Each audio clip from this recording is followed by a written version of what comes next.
Raniganj CPM local committee की ओर से रानीगंज के डॉल्फिन मैदान से एक रैली निकाली गई, जो रानीगंज थाना पहुंची, जहां मौजूद प्रभारी को ज्ञापन पत्र सौंपा गया। रानीगंज के विधायक रेणु दत्ता ने बताया कि रानीगंज के विभिन्न समस्याओं के मद्देनजर विभिन्न मांगों को लेकर ही यह ज्ञापन सौंपा गया है।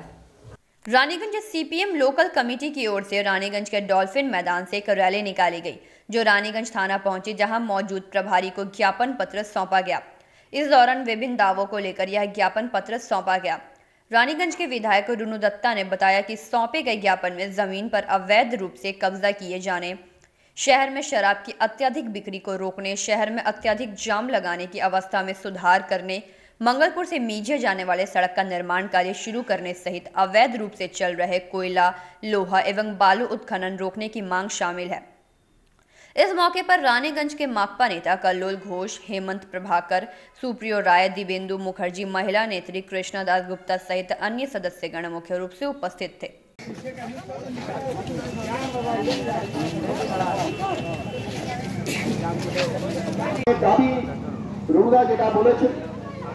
রানীগঞ্জের নির্দিষ্ট কতগুলো জায়গা বক্তারিয়া, বাঁশরা, রোনাই, রামবাগান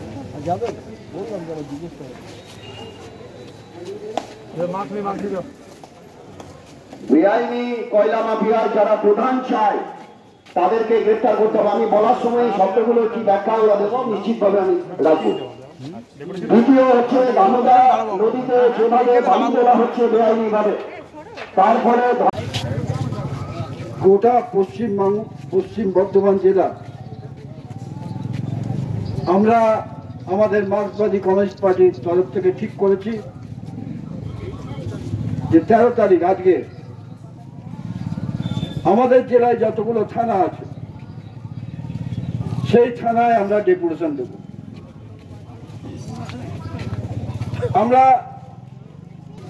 অনেকবার চিঠি চাপাটি দিয়ে মৌখিকভাবে কথা বলে গেছি। আমরা চাই না থানার সামনে রাস্তা বন্ধ করে সভা করা, কিন্তু যখন আমরা দেখি যে থানার কোনো হেলদোল নেই, অফিসাররা যে ঘুরে, মানুষের একটু কষ্ট হলেও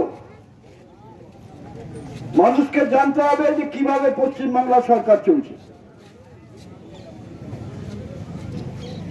পুলিশের নিজস্ব কোনো ক্ষমতা নেই, যা সরকার বলবে তাই তারা করবে।